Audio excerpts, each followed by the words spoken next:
It is. I'm wondering where the Bulls go from here because they just aren't sexy anymore. No, and it's kind of the sport's own fault, don't you think? With just the Yep. expansion of the playoff and ESPN. This is one of the things that there's a lot of things you could bicker about, but just kind of this. It seems like for weeks and weeks, if not months, it's all about the playoff. It's playoff rankings reveal, who's in, who's out. They have that marketing campaign, so I can't really blame people when they don't make the playoff if they think, well, this is a meaningless game because quite frankly it's kind of been that way previously and that's been reinforced, I think. Another duly noted podcast comes to you from the Meldon Law Studios at the Hacienda.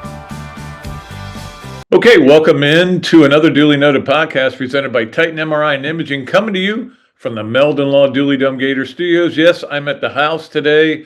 Coach Spurrier is not coming in today because he's at the Hall of Fame dinner. There with not only because he's in the Hall of Fame, but supporting Urban Meyer, who's going into the Hall of Fame, and then he goes to the Heisman dinner. He will be back Monday, from everything I've been told, though, so that'll be cool. Instead, today we're going to have Michael Bratton from I Talk SEC, really knows the SEC very well. We'll talk to him about the big reveal yesterday that we got to. And on Thursday, Brad Culpepper is going to join us. That'll be a lot of fun to talk to him about what he thinks about the new coach and where they're going with that. And then Coach Spur back on Monday, hopefully. I don't think there's much question about it, but I just, you never know.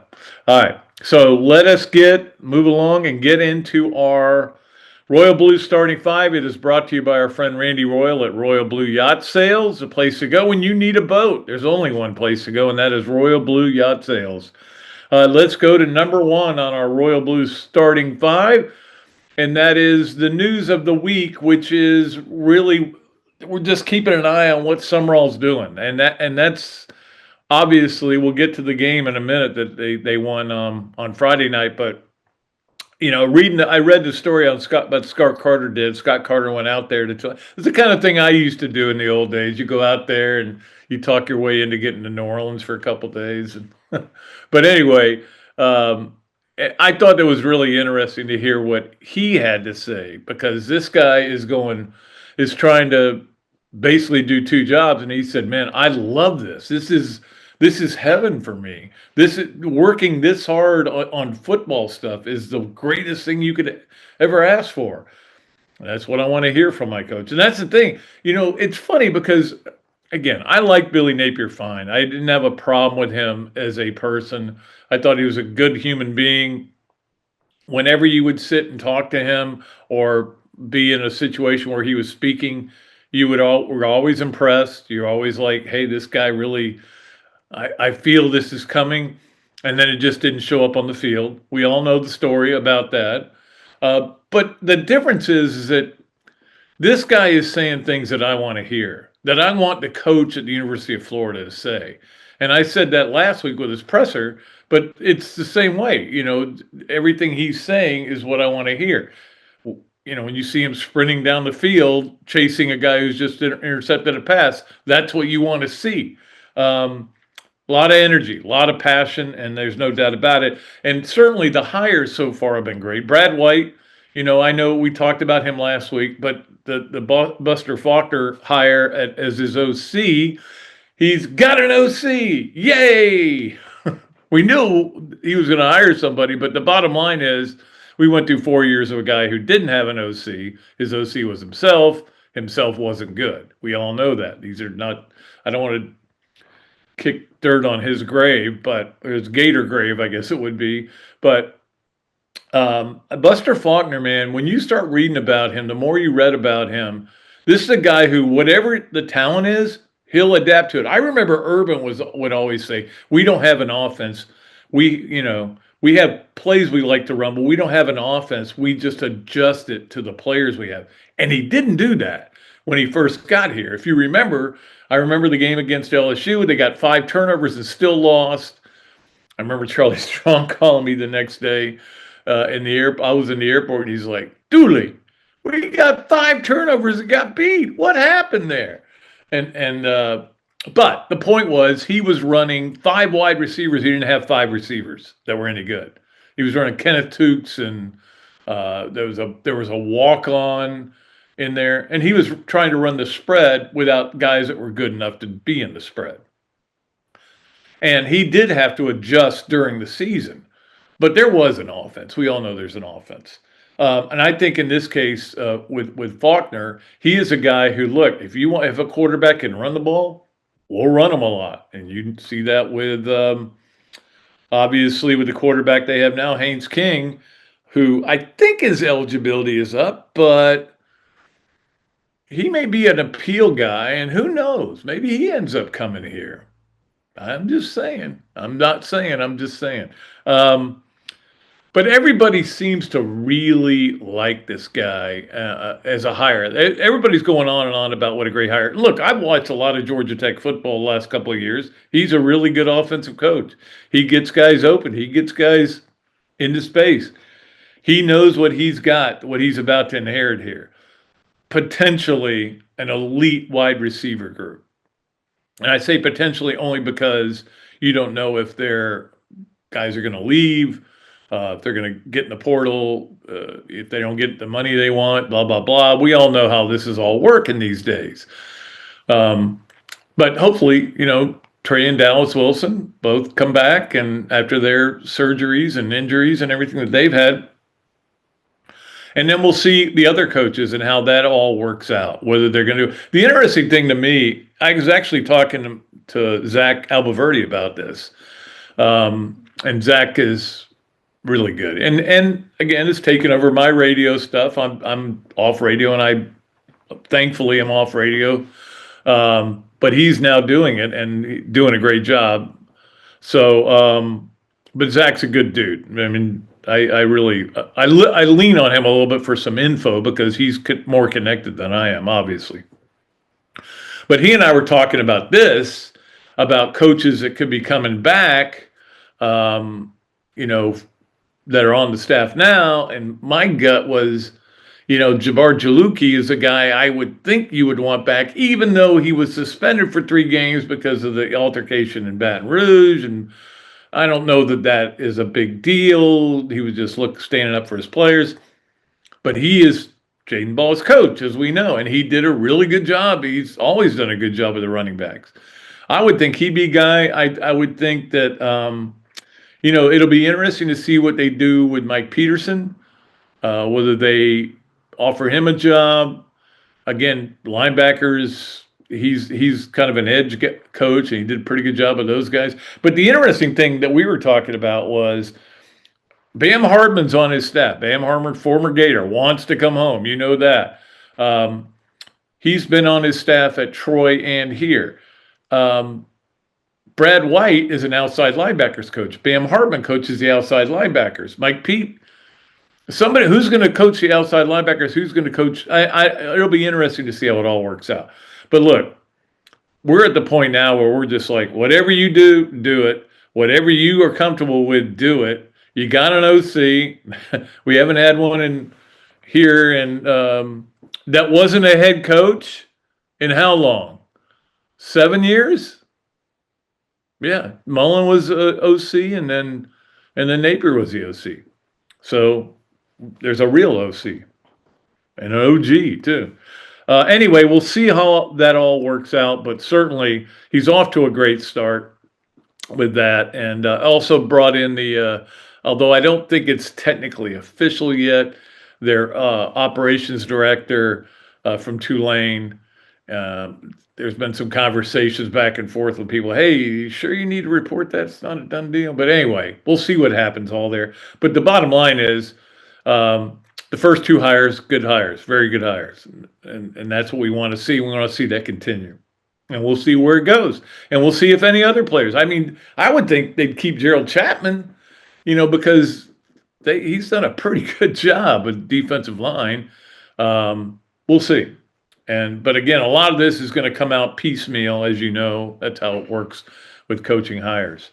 Let's get to number 2 on our Royal Blues starting 5, which is, I did want to talk about the Tulane game on Friday night. Certainly was rooting for Tulane to win the game. I was wondering how Gator fans were feeling though, because you're watching the game and you want the coach to look good, but you also want him in Gainesville. Now he came back to Gainesville. He's in Gainesville now to work on this job, and then he'll go back and work on that job. Now he's got till what, the 19th or whatever, till they have to play in the playoffs. But does this mean Florida's finally made the playoffs because their coach is in the playoffs? Well, he's not their coach. I guess, is he their coach? He's their coach, but he's Tulane's coach too. Anyway, we're all rooting for Tulane, but again, we're not holding up a lot of, they're playing Ole Miss, and that'll be interesting in itself. That's going to be the most interesting first round game because you got a coach who's leaving and a coach who's already left, going against each other in the playoffs. That's stunning in itself. But certainly that game was fun to watch. I enjoyed watching it, and like I said, him sprinting down the field, is something. It's maybe a little for show, but I mean, he's excited. He's an excitable boy, and that's exciting to have an excitable boy instead of a guy who looked like he was about to fall asleep on the sideline sometimes. Again, I don't want to be bashing Napier. Not a bad dude. Worked hard at his job. Did a lot of great things at the University of Florida, just not on the football field. And that's why a change had to be made. Also, while we were away, Matt Campbell to Penn State, that was bizarre. Tulane has named Will Hall their new coach. He was their passing game coordinator. He's been there for a while. I think he was at Troy too with Summerall. But they still are trying to sort a lot of that stuff out. But anyway, Tulane, the interesting thing is Tulane had a couple of guys in mind, and they both went elsewhere, which I'm kind of surprised. Tulane's in the playoff. They got a good situation. Candle went, God, where did he go? Anyway, it's going to be like, you know how we talk about you need a scorecard to tell which players are where, after with the portal. You need a scorecard to figure out which coaches are where. Sometimes I lose track of it, but it has been a bizarre and strange coaching search for everybody, and we'll see what happens, man. We'll see what happens with everybody, and who got good coaches, who didn't do so well. Everybody wants to know what I think of the coach. I get this everywhere I go, and I always give him a thumbs up. I go, I think he's going to do good. I thought Napier was going to do good. I was wrong, but it is what it is. So we'll see. All right, let's move forward to the number 3 story, which is probably the number 1 story everywhere else. I wanted to get to the Florida stuff, but number 1 story was, of course, the playoff reveal last night. They finally revealed one that matters, and apparently everyone that they did before that didn't matter, and we all know that, and there's a lot of people not very happy about it. Look, it feels like almost everybody's in agreement, except maybe Dan Wetzel, who was on our show Thursday, who said, hey, look, the system's not perfect, but it's okay. I think there's a lot of people who don't feel it's okay. And I think a lot of it has to do, it's always the bottom of the bracket that matters. The top of the bracket, nobody's care. I mean, why you could punish FSU for not having their starting quarterback, but you aren't going to punish Ole Miss for not having their head coach is something that doesn't make sense to me. Why you punished every team that lost its championship game except Alabama, which lost it about as bad as you can lose it, to the point where I'm not even watching much of the game in the second half. I'm glancing up. We're out to dinner with some people, and I'm glancing up every once in a while to see what's going on. But, I mean, the game was uninteresting. Georgia, I think Georgia should have been ranked number 2, to be honest with you, in the final poll.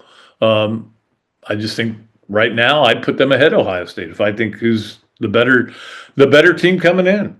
But everybody's really upset, of course, about, And my opinion is as follows. Miami deserves to be in. I agree with that 100%. Did I want them in? No. Now that they're in, does it give me a real good negative rooting interest? Yes. Um, but look, FSU should have gotten in 2 years ago. I was glad when they didn't. It was great. It was great to see all the gnashing of teeth and people losing their minds. But they deserve to get in. There's two hats I wear. I'm wearing this one, but I mean I wear a fan hat and kind of a media hat. I don't even want to say full media, but I do write and I do the podcast and I do stuff for patreon.com/Dooley noted. Numbers are going way up on that. I'm excited about that. But anyway, my point is, look, I have to look at things objectively at some point, like when I'm doing my Heisman vote, which I did this week. I did it on Sunday. I got it in early. Not real early, but early. I'm getting reminders about it. I can't tell you who I voted for, but I will tell you later, okay? I will put it up on Patreon Saturday night after the awards. I'll let you know who I voted for if you care. But I am a voter, so that's cool. Where was I? I don't even know where I was going. Oh, so Miami deserved to be in. I think Notre Dame deserved to be in. I don't think Alabama deserved to be in myself. They lost to FSU. Now, apparently that game did not occur either. But I thought Miami deserved to be in. I think Notre Dame. Who would you rather play right now, Notre Dame or Miami? Notre Dame or Miami or Alabama. Notre Dame would probably be the team I'd least want to play in that list. And of course, what did Notre Dame do? We're not going to a bowl game now. We're going to take our ball and go home. A lot of people are upset about that. A lot of people are understanding about that. But here's the other thing that this has wrought, this whole committee thing. This committee, I don't think, did a very good job, personally. And again, it goes back to, now that they're ranked. They've got a bunch of bad rules on this committee, and it's not their fault that the rules are set that way, but you can't wait until the teams are side by side. And that's what it says in the rules. They have to be side by side for you to evaluate them head to head. Head to head matters. It doesn't matter when they're one apart. They still had a head to head. It's a flawed system. But in a way, I do kind of agree with Dan Wetzel. It's a mess. James Madison had no Power 5 wins. Or Power 4 wins. They shouldn't be in the tournament. They shouldn't. Come on. The Boise State thing last year was ridiculous. They have found a way to screw this up every year, but once it starts, kind of like basketball. The difference is basketball starts right away. Don't forget, when that thing is announced Sunday evening, and on Tuesday they start playing basketball games. They don't play for a long time here. It's still a couple weeks. But the thing that concerns me, I guess it concerns me, and I don't know that the bowls are ever going to go away because it's programming for ESPN, and they love it. They love having those bowl games. But all these teams that turn down bowls, not just Notre Dame, but FSU would have gotten in as a 5 and 7. They said, nah, all our guys, and this is part of the problem. And it's more of a calendar issue than anything else. But when your season ends and your school is ending or has ended for the semester, you're leaving. You're not hanging around to see if you're getting into a bowl at 5 and 7. Of course not. UCF said the same thing. Goes, look, our guys are scattered. We'd love to do it, but we're not going to do that. We can't bring them all back and play. I was wondering if enough teams kept turning them down, maybe Florida would get into a bowl at 4 and 8. No, but they couldn't. They wouldn't be able to put a team together. Iowa State turned down a bowl because of new coach. Kansas State turned down a bowl because of a new coach. The bowls have lost their luster because of the playoffs. This is what everybody said might happen, and it has happened, and it is happening. I don't think they're ever gonna go away, but you have to be concerned. If you're a fan of college football, that the bowl system is really screwed up now. It's good for the teams that are in the playoffs, but not for them, not for some of these other bowls. And we'll just see if this is the beginning of the end for some of these bowl games. But there's a bowl game Saturday, I think. I think it's a weird bowl, but either you watch or you don't watch. Look, I'm the kind of guy who will try to watch almost every game, or at least parts of every game in the bowl season. It just doesn't seem as exciting this year, especially because you got 5 SEC teams in the playoffs. So now you're talking about 6 through 12 that are playing in the bowl game. So it doesn't do a whole lot for me, but we'll see what happens. I just hope it doesn't kill the Bulls completely. Let's get to number 4 on our Royal Blues starting 5, and here's where we're going to do the Campus USA play of the weekend. Zach, I didn't give it to you, but it is the Duke interception at the end of the game in overtime.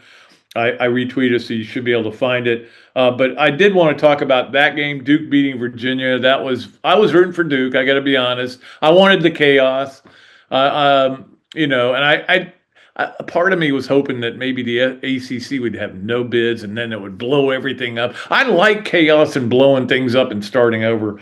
But that game was a fun game to watch. Because we had been, after you sat through Georgia, Alabama, you were ready for something interesting. And actually, Texas Tech BYU, which was an awful game too. So those games, the night games were great. Indiana beating Ohio State, the invincible team, got beat, scored 10 points. Indiana, of course, is number 1 in the AP poll for the first time ever. Good for them. Kurt Signetti, what a job he's done. The guy is amazing.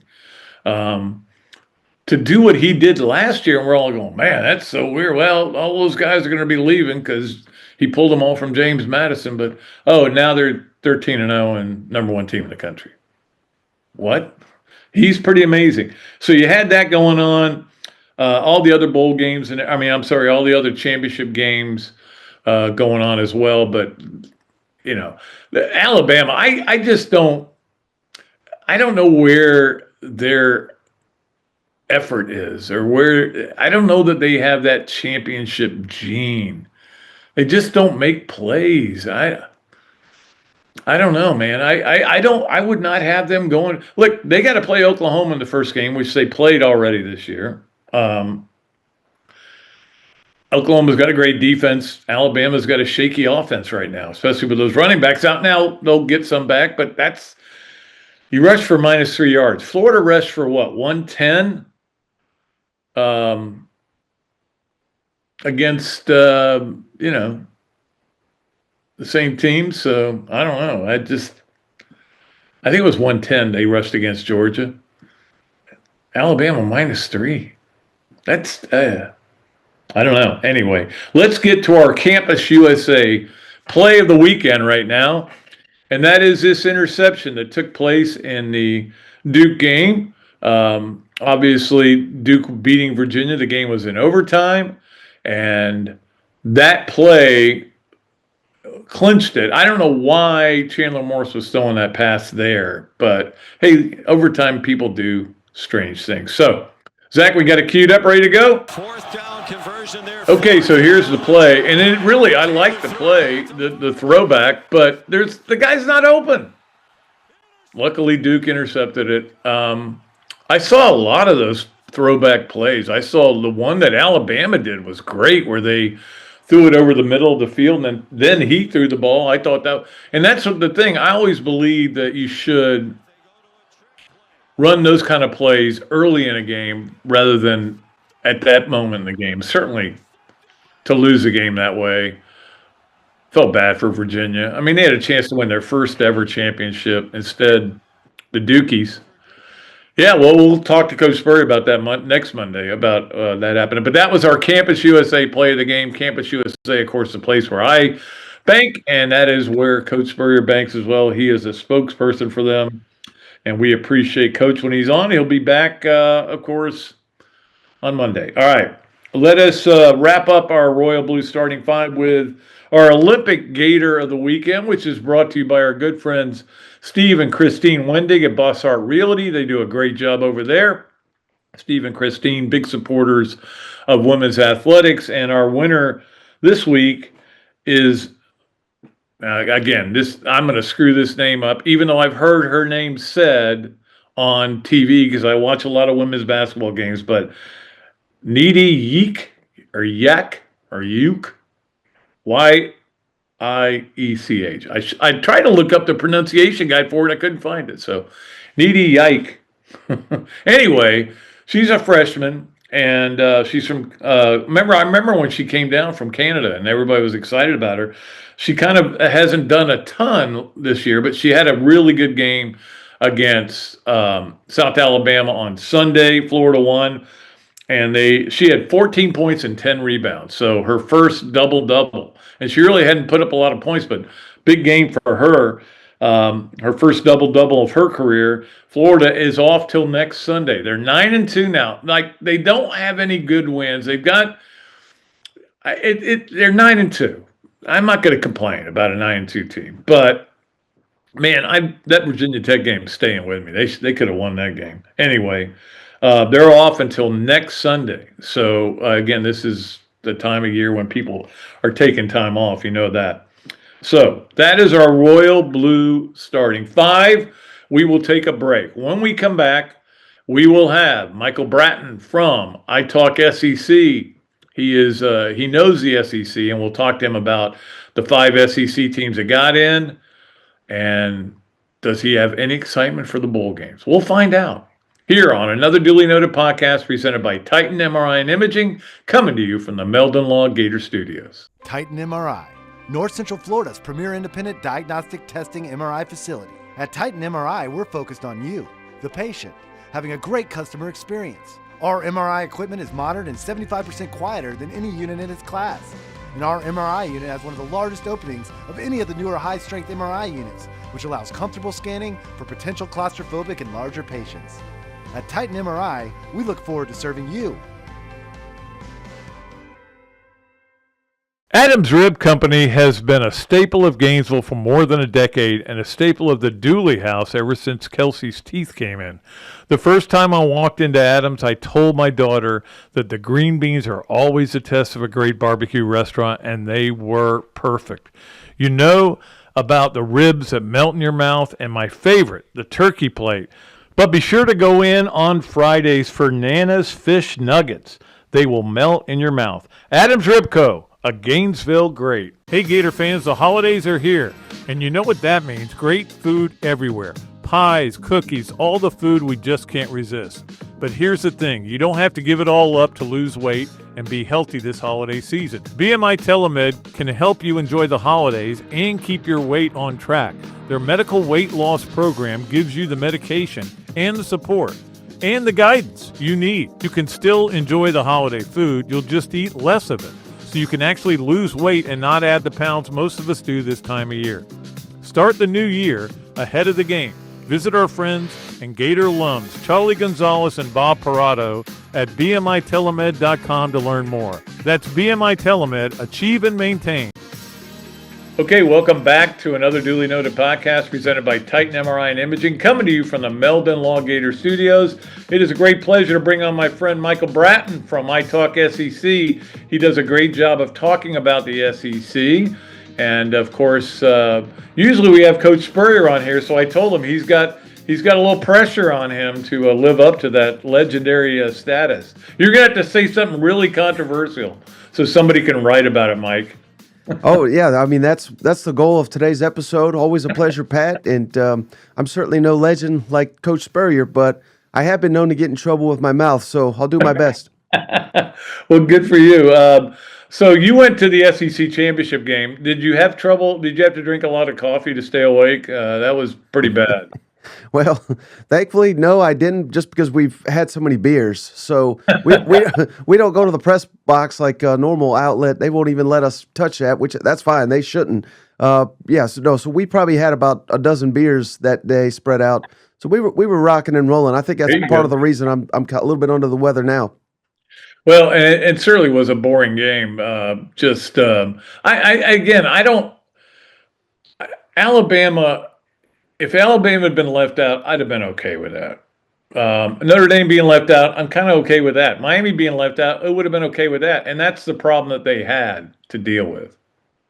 Right, and I know you're just focusing solely on the results on the field, but let me tell you, Pat, that the game has no juice outside of that. I mean, the Alabama fans, the Georgia fans, we met with so many of them. I mean, they were happy to be there, I guess, but it wasn't a do or die. The two teams we really wanted to be there were A&M and Ole Miss, simply Yeah. because we thought those fans would appreciate that experience because they've literally never had it. That's no knock on Alabama or Georgia, but it's just kind of been there, done that. And again, I know you're talking more about on the field, but I think they got to do something, Pat. Where even last year, was Texas and Georgia. That was kind of neat to see a lot of Texas fans there. But I think even last year it should have been Ole Miss and Alabama. Winner makes the playoff. I think this year's maybe Vanderbilt and Texas, and the winner makes the playoff, or some combination of that. I think we've got to do something in this championship weekend. It doesn't even really make sense in this current format.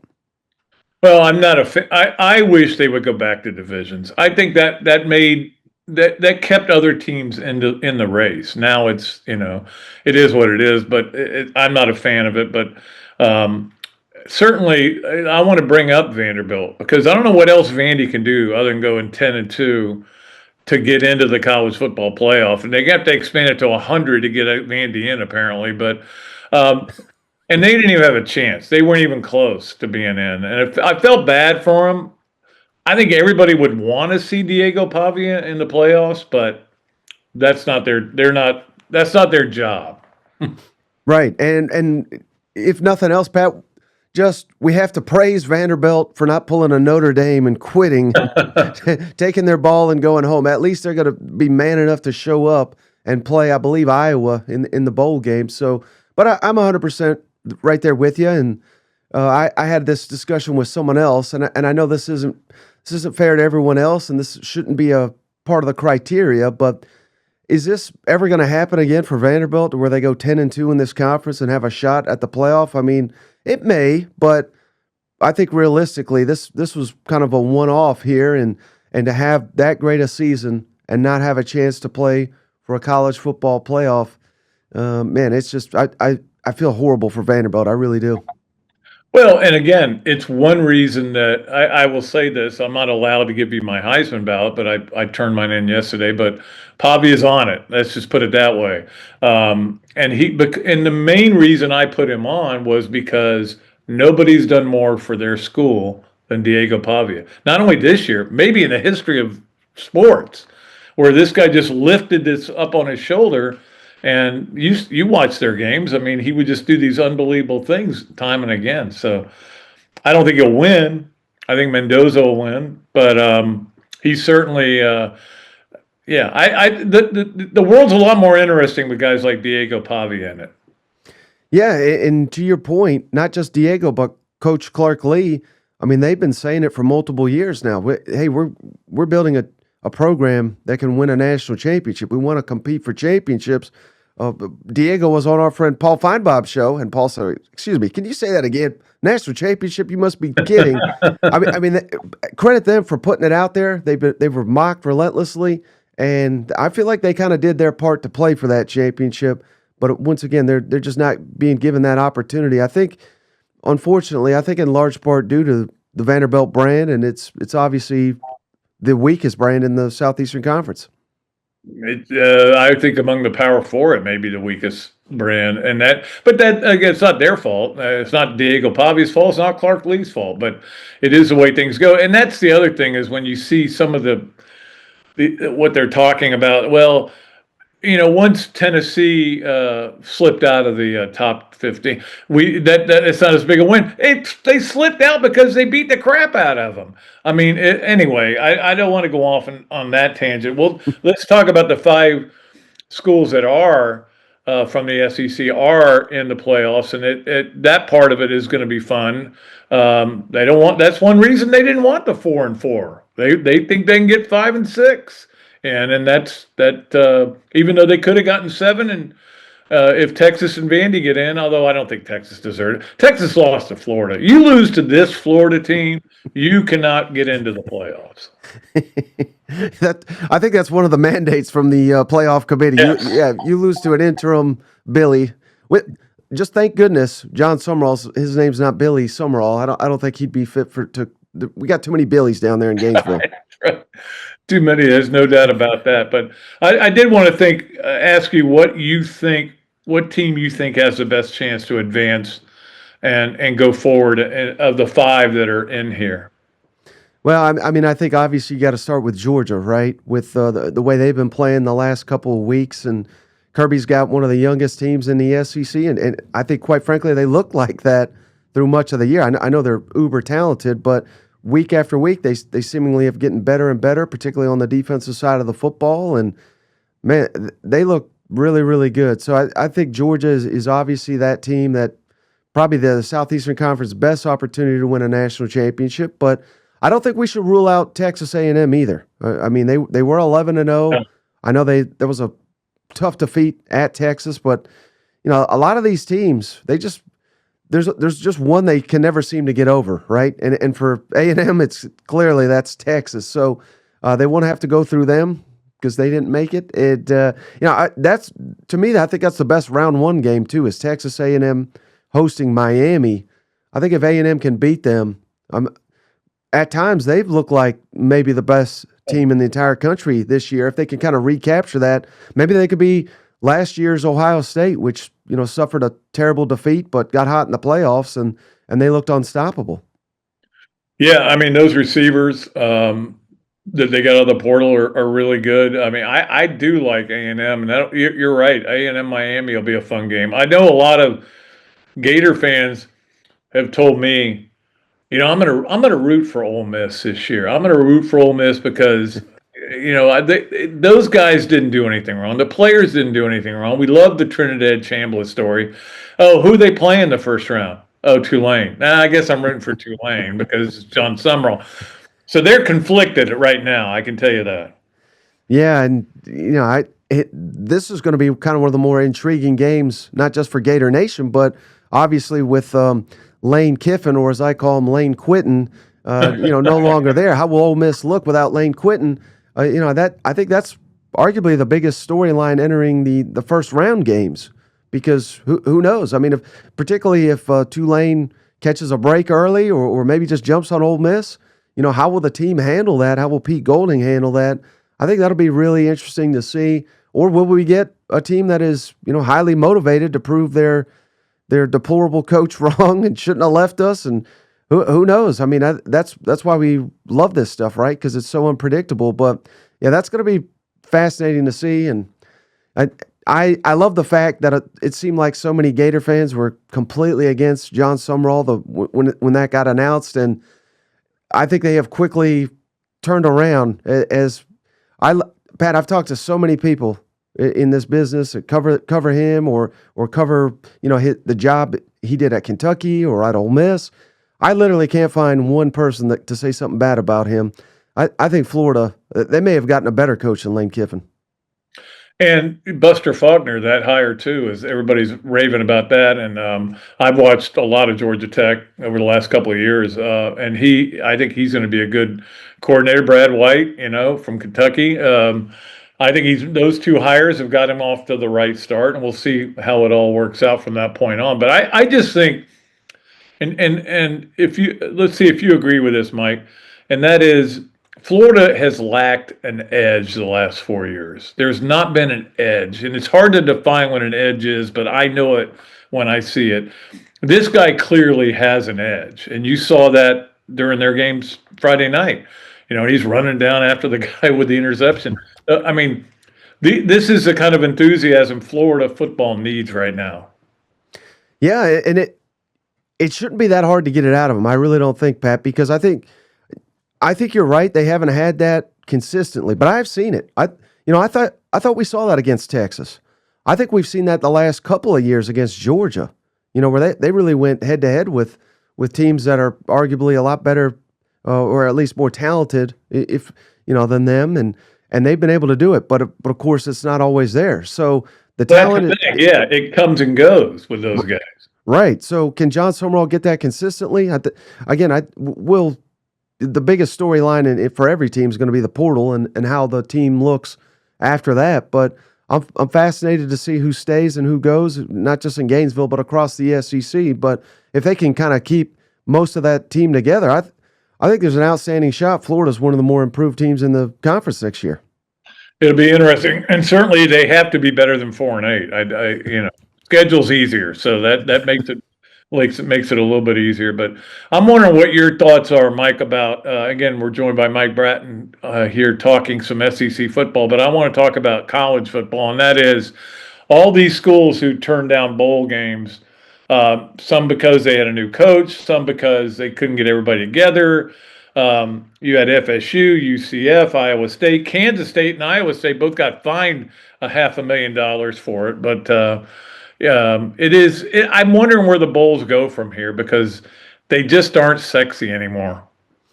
No, and it's kind of the sport's own fault, don't you think? With just the expansion of the playoff and ESPN. This is one of the things that I there's a lot of things you could bicker about, but just kind of this. It seems like for weeks and weeks, if not months, it's all about the playoff. It's playoff rankings reveal, who's in, who's out. They have that marketing campaign, so I can't really blame people when they don't make the playoff if they think, well, this is a meaningless game, because quite frankly, it's kind of been that way previously, and that's been reinforced, I think. So yeah, I mean, they got to do something. And what was really interesting, which I thought would be something that more teams did last year, if you recall, Ole Miss was kind of playoff or bust with that roster. It was a very high-priced roster. Everybody thought, well, they didn't make the playoff, no one's going to play. Well, Ole Miss, of course, they've been kind of on the cutting edge of NIL for a while. They backloaded most of their contracts. So guys like Jackson Dart played in the bowl game. Most of their key defensive players played in the bowl game. So I assumed most programs and college football teams would kind of start following that lead to where we'd get most of the players playing. But now, I mean, never did I think that. I never thought the team themselves would pull out like a Notre Dame, but yeah, that's kind of where we're at. And I don't know how they fix it other than really incentivize the players and the coaches to want to compete in these games. Yeah, I mean, the calendar is obviously an area where they can fix things, but I mean, what are you going to do? You're not going to know whether you're going to the playoffs or not until after the final reveal, and then all your players are scattered around, and it is complicated. Do you think there's been a lot of people crying and saying, "Look, we've got to stop doing these early reveals," and I'm sure ESPN is going, "We've sold them all for the next 5 years, we're not getting rid of them." But do you think there will be any movement towards maybe getting rid of them? That's an interesting question. I've not heard much about that, but I would certainly favor it. I would be fine, Pat, if they just did maybe like one with 2 to 3 weeks left in the regular season, just to give everybody an indication of kind of where they're at, and maybe that's it. Until the final one. Again, that's kind of what they do in basketball, right? Where they put it. Yeah, it makes sense, but at the same time, they want their programming, and you see not just the television channel, but Paul Feinbaum all week, and he'll go on First Take, and they'll talk about it, and it gives stuff like you and I to talk about it all week. But I don't know. I think if you truly love college football, there's enough other topics to discuss other than the freaking playoff rankings and who's getting jobbed that week and who's not. And what it also does, Pat, again, like Notre Dame people crying right now. Hey, if I was a Notre Dame fan, I'd probably be crying too, to say, well, why in the world have we been ahead of Miami for seemingly every ranking, and then at the end they flip-flop us? We wouldn't have that if we didn't have all these ranking reveals week in and week out. Yeah, absolutely. And that's where I think,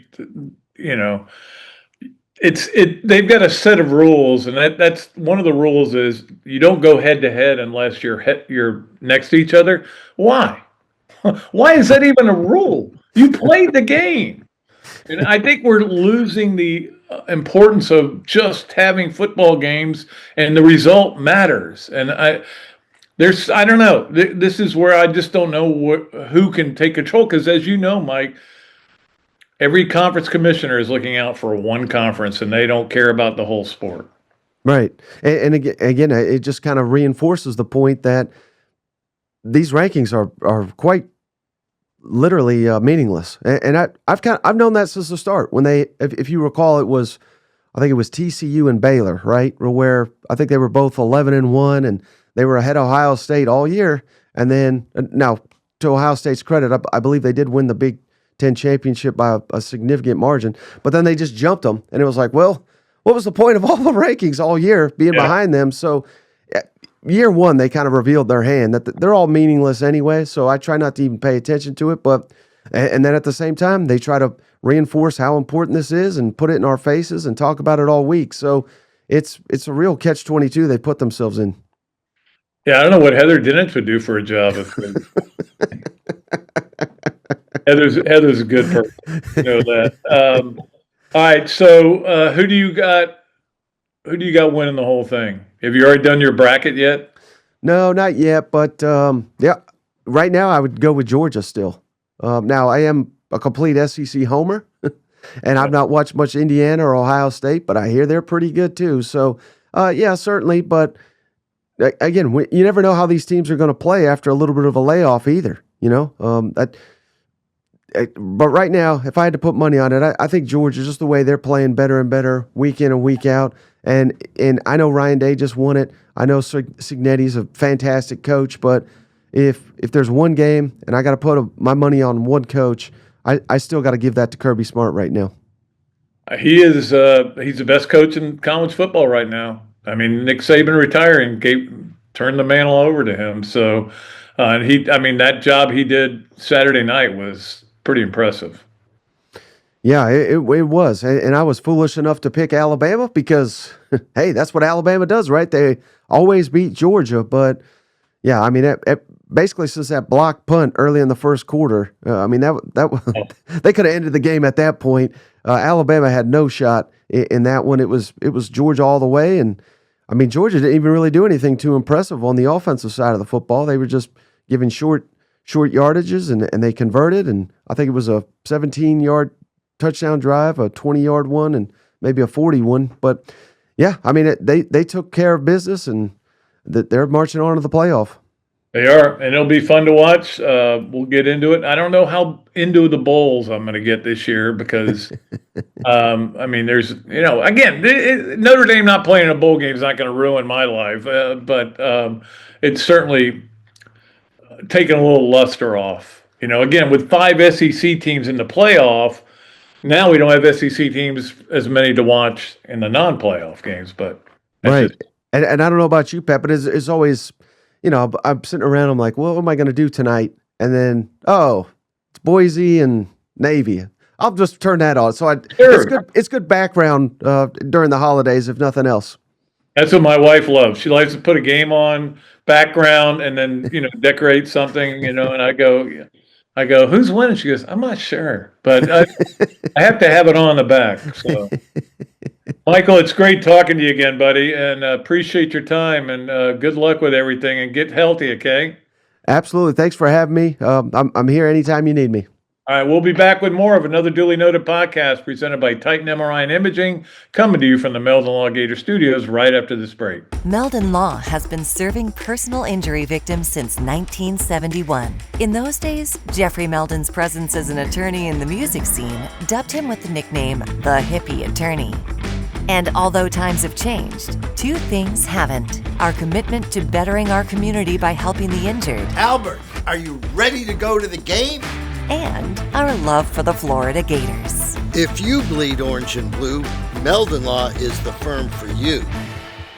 At Royal Blue, we use such tools as AI, bulk email marketing, trade shows, Google search advertising, and multiple websites.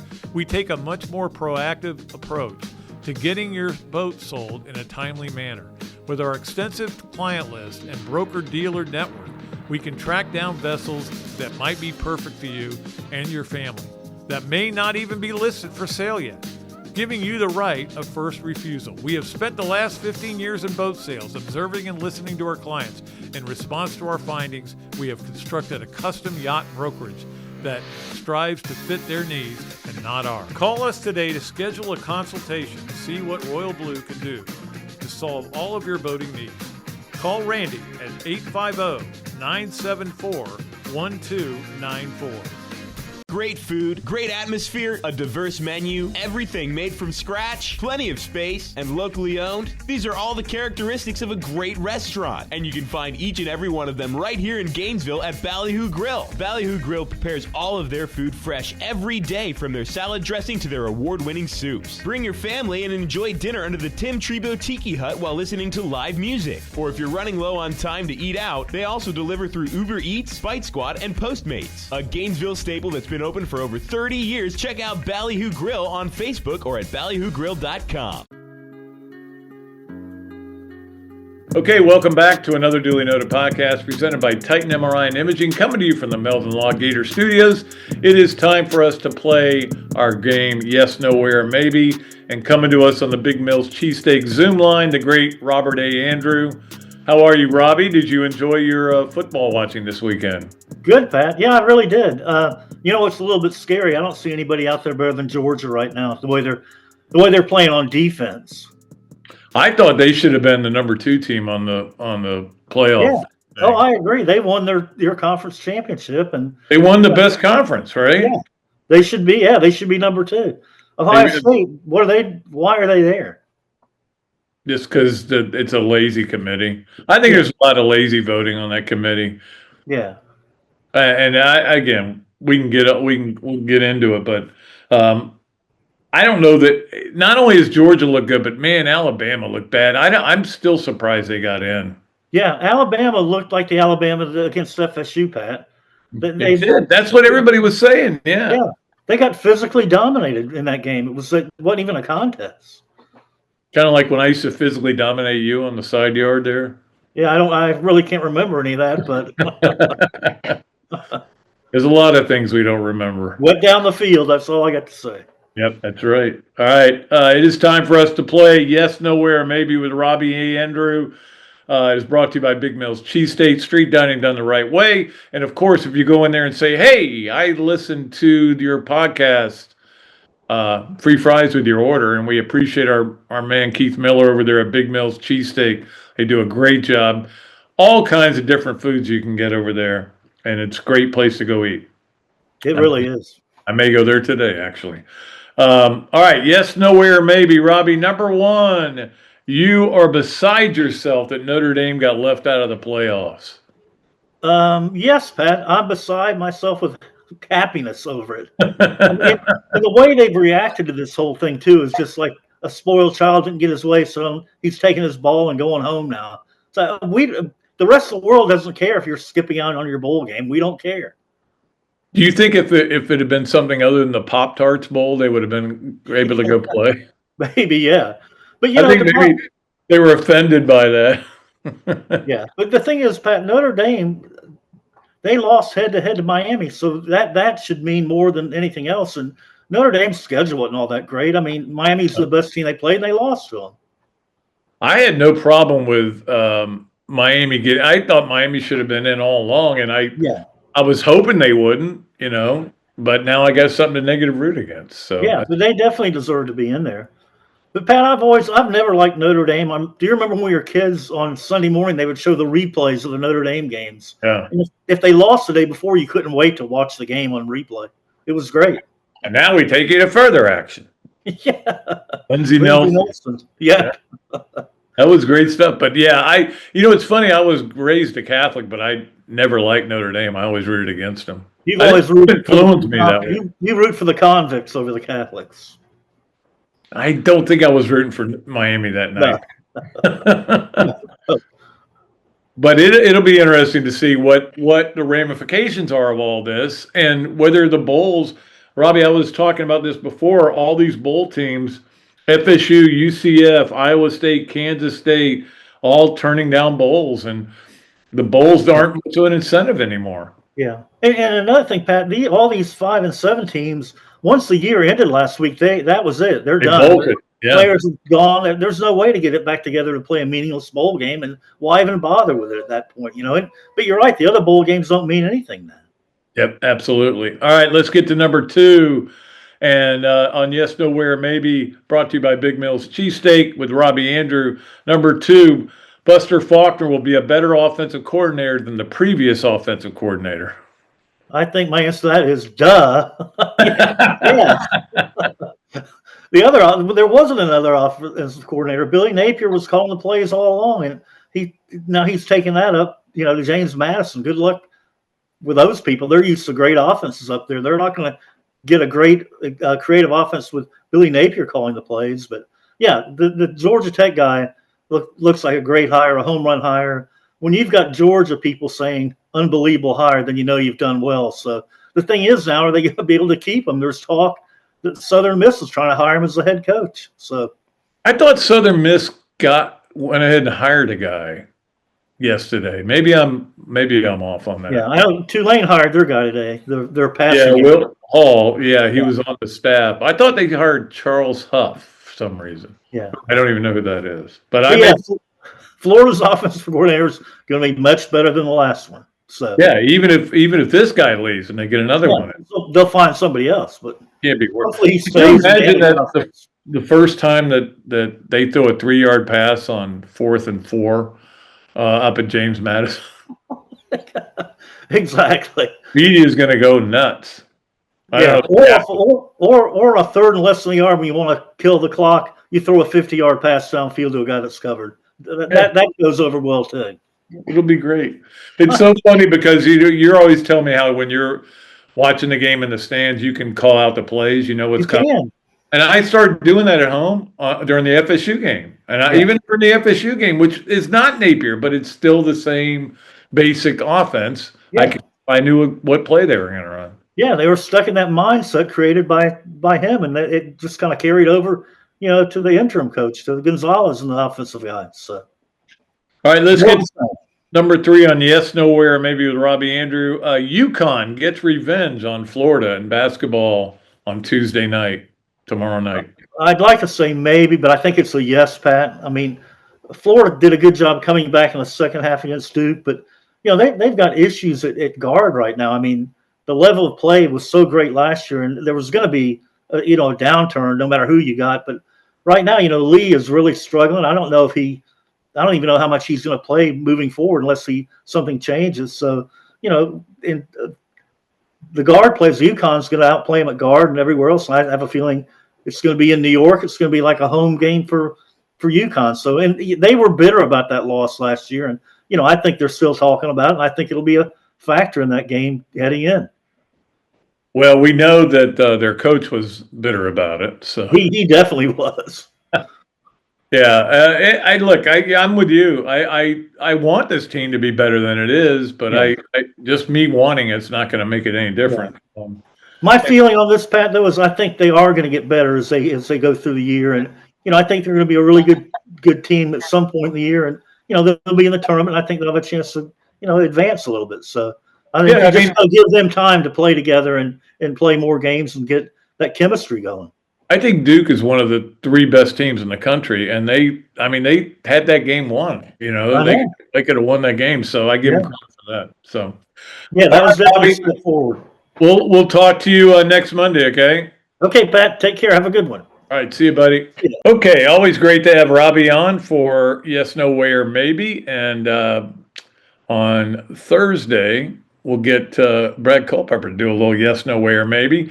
And of course, Coach Spurrier will be back on Monday, and Robbie will be on Monday as well. All right, let's get to our other stuff. Our fun stuff we like to do in the third segment. Our Adams Ribco Gator of the weekend. In this case, we have 2 Gators of the weekend, and of course, brought to you by Adams Ribco. Michelle and Adam do a great job of getting you ready for all your orders, all your food, whatever you want, man. They've got it over there at Adams Ribco over there on 13th Street.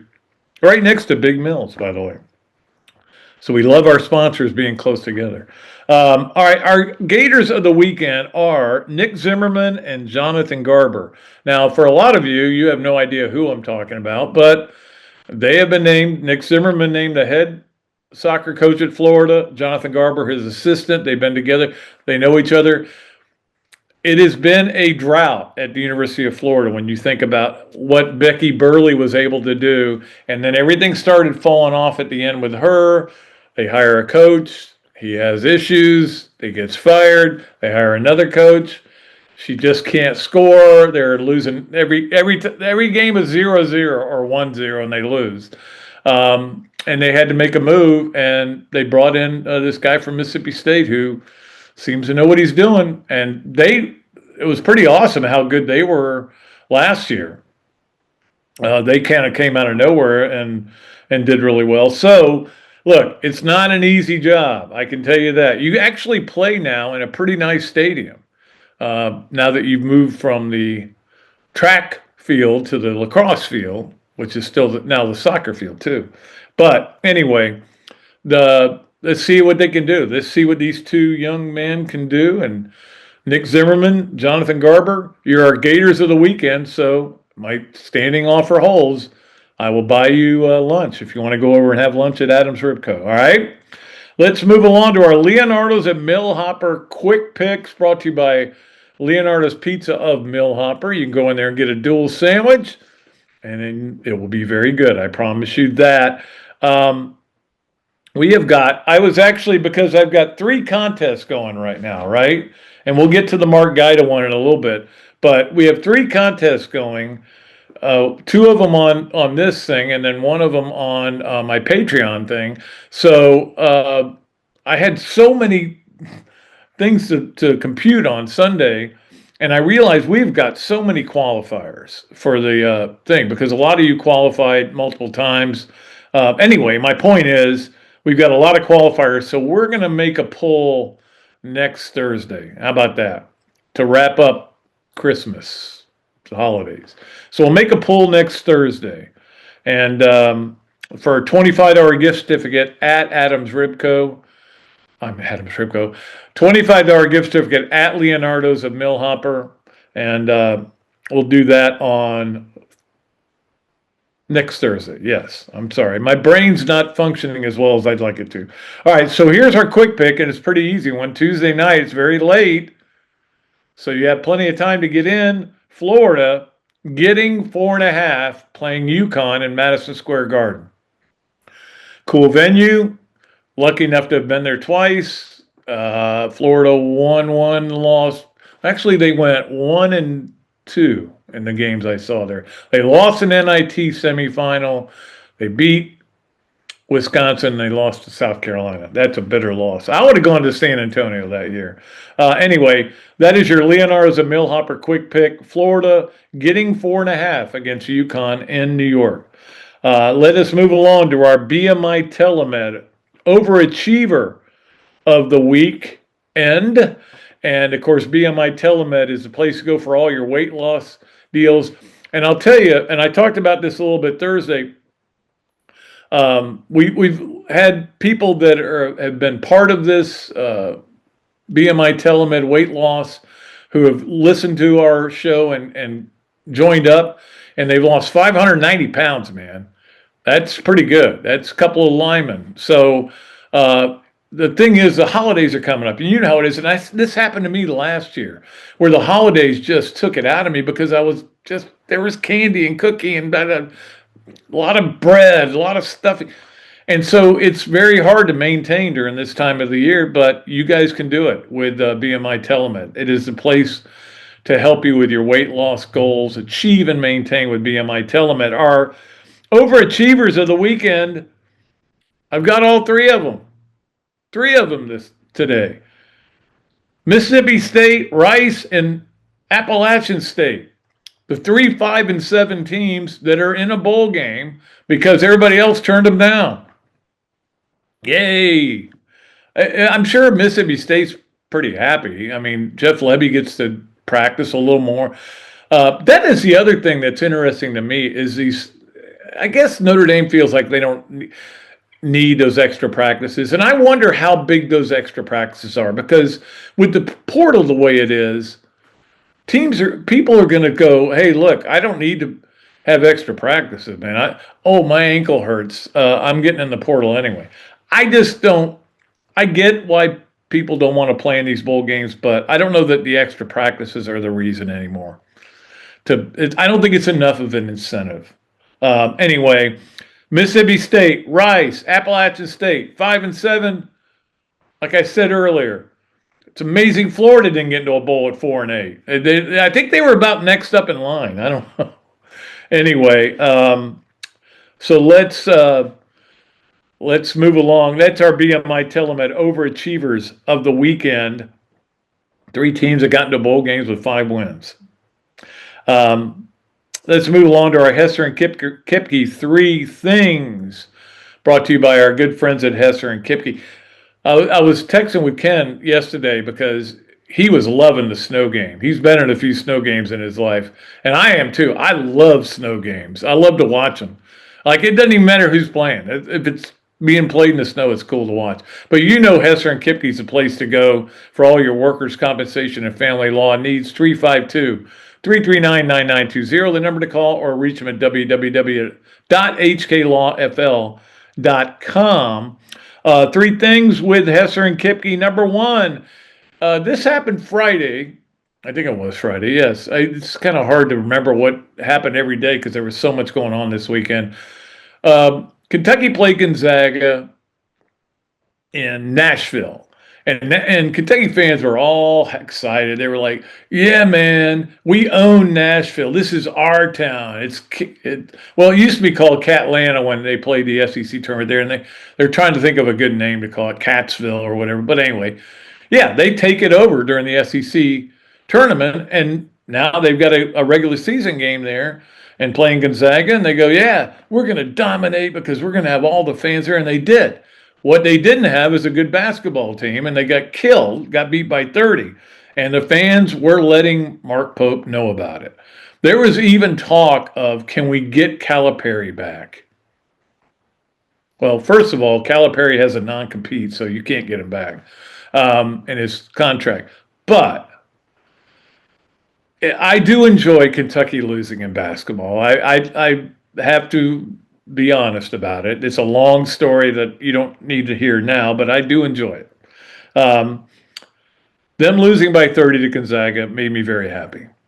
Them booing their coach makes me even happier. He's a good dude. And I think he's not a bad coach. I don't know how good he is, but he's not a bad coach. Anyway, it is what it is.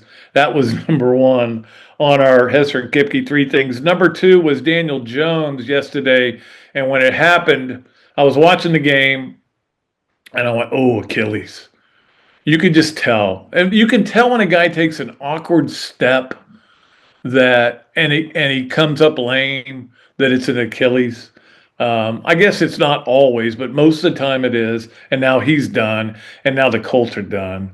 And this is one of the great stories. Daniel Jones going there and doing all these great things, and Anthony Richardson can't play because he broke his eye socket, and so they had to bring in Riley Leonard, who I don't think is a pro, but he's their backup, and he did okay, but they lost the game anyway. Most people are discounting any chance the Colts even make the playoffs now, but certainly a tough loss to the Jaguars there. But anyway, Daniel Jones out for the year with a torn Achilles. And let's get to number 3 on our Hesser and Kipke 3 things. And that is Jeff Kent goes into the Hall of Fame. He was they don't call it the Old Timers Committee anymore. They call it something. I don't know what they call it. I'm not a big fan of the Hall of Fame and the way they do things, but it is what it is, and we'll announce it. The bad news for me is that Dale Murphy again didn't make it, and there was a lot of push on Twitter anyway. I don't know if the guys who vote on it even have Twitter, but to get him in. Look, I can make an argument for or against Dale Murphy. At some point, let a guy in who's just a great guy and was a back-to-back MVP in the National League and carried a Braves team to great heights. Put him in for that. Just put him in. But I don't think he's ever going to get in now.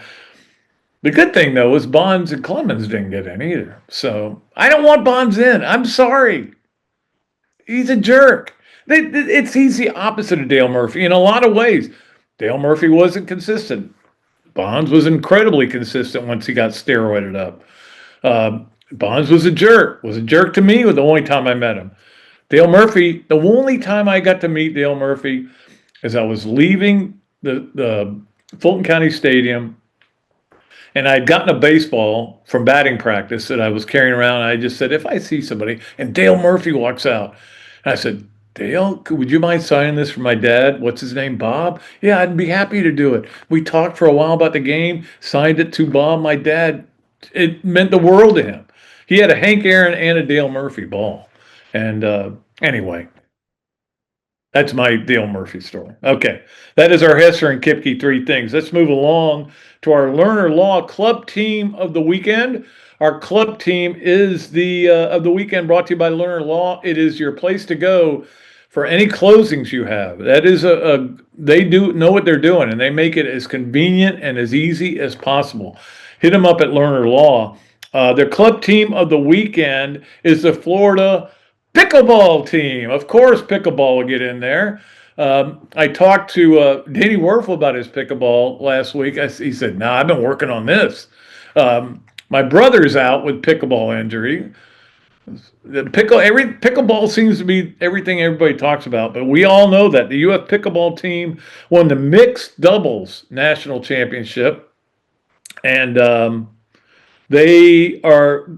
them on Instagram is the best way to follow and find out when their schedule is going to be announced. It'll be out soon. A lot of these club teams are going to be playing during the spring semester, and once we get going in January, and we'll have a lot more to report on them. But UF Pickleball is our club team of the weekend, brought to you by our good friends at Learner Law. Appreciate them. Next up is our Gallo Car Wash Sponge of the Week, brought to you by our friends at Gallo Car Wash, place where we all get our cars washed. Got 3 cars, get them all washed at Gallo Car Wash. It's a great place to go. All right, our Sponge of the Weekend is John Summerall, and that's because he is doubling up on these 2 jobs. It's great. I love that it doesn't seem to be bothering him. You know, I remember he has, and I'm going to say this out loud, some people are going to get mad at me. He's got that kind of Ron Zook energy. Now, Ron Zook's energy was sometimes put in the wrong direction. We all know that. Ron Zook would win 7-8 games a year, and everybody was wanting him out. He goes to Illinois, gets him to the Rose Bowl, fired him after a while. He just couldn't keep it consistently going. That said, I feel that with John Summerall, and that's why he's soaking up all this pleasure that he is having. He's the new coach of Florida, and he's got a team in the playoff. What is better than that? You are the guy. You are the man right now. So we love it. We enjoy it, and he is our Gallo Car Wash Sponge of the weekend, John Summerall. I will buy you a sponge, John, if you want one. All right, let's move along to our Mark Gaida Pepin Realty Present the 12. And we had this contest last week, and we had 3 people get it correct, and the tiebreaker. The 3 people, Alan Fowler, Mike, I don't know Mike's last name. Mike, you need to let me know your last name. And Bruce Davis, all nailed all the picks of the 5 through 8, and then the 9th was the tiebreaker. So we have to come up with a new tiebreaker to get the $75 at Spurrier's Gridiron Grill. Pretty good deal there. And just so you know, Mark has already emailed me the gift card, so I'll be able to send it to you as soon as we have a winner. But what we're going to do is we are going to give you total points for Florida Tuesday night. So the 3 of you are the only ones competing on this. Total points for Florida. That should break the tie. And if all 3 of you say the same amount, then I'll just pull something out of a hat. Okay? So that is your chance to get involved there. Next week we're going to start a new thing with Mark Gaida, which is going to be a college basketball ranking system. I haven't really decided what I'm going to do. I don't want to do the 12 because the 12 is football centric, but we'll come up with a good one. And we appreciate Mark Gaitis so much for being a part of this as well. But anyway, anybody who, those three need to get me your picks by 9 o'clock on Tuesday. Okay. Let's do that next, which is our games of the week, brought to you by the Swamp Restaurant. Best place to go to watch all these great games, and the best place to go to eat, and the best place to go to get drink specials. The Swamp Restaurant gets it done on a daily basis. You know that as well as I do. Nice cool weather now. You can go sit outside with that big screen TV, watch the playoff games, watch anything you want. It's going to be a lot coming up. This is a good time of year too. Now, it used to be that I would be excited about this time of year because of the bowl games. I'm not overly excited about them this year. And again, we talked about that. Teams dropping out, but not that many teams have dropped out that are relevant. Notre Dame being the big one, but I'm trying to get I do believe that having 5 teams in is taken away from the bowl games for the SEC. Now, I'd watch any SEC team play a bowl game, and I probably will this year, but we'll see how that all goes. But let's give you what we have this week. Tuesday, Florida, of course, UConn is at 9 o'clock on ESPN. It's a big deal at Madison Square Garden. Also, you have this new number 1 team, Michigan, is also playing Tuesday at 6:30 on FS1. They're playing Louisville. No, I'm sorry, Villanova. That's a different Villanova, not Louisville. No. So Villanova at Michigan, that is the new number 1 team. It's FS1 at 6:30. On Thursday, you have Miami at Orlando at 6 o'clock on Prime on Tuesday. That is, of course, NBA. Tonight you have the Eagles at Chargers, if you're going to watch that. Thursday, Iowa at Iowa State basketball, 8 o'clock on FS1. You also have the Atlanta at Tampa Bay game. Interesting game there. 8:15 on Prime. That's football. Oh, and there's a Wednesday basketball game that I know you're probably not going to stay up for. I know I'm not, because I'm way too old to be doing it, but I may tape it and watch some of it. I do this a lot now. Wednesday, San Antonio at the Lakers. That'll be an interesting game to watch. 10 o'clock on Prime Video. A lot of Prime games. I got to get used to the streaming. I'm good at streaming. I can watch streaming stuff. But when you watch streaming stuff on the big TV, that's all you got. Is that TV. You can't change it, because if you change it, it takes 5 minutes to get back into it. So I'm getting better at it. The 3 TV system is working pretty well. All right. You know what else works really well? Zach doing this podcast. He does a tremendous job producing it, and we appreciate him very much. We appreciate all of our great advertisers as well. And certainly Mike Bratton for coming on, Robbie Andrew for coming on. Thursday, it'll be Brad Culpepper working on other guests coming forward.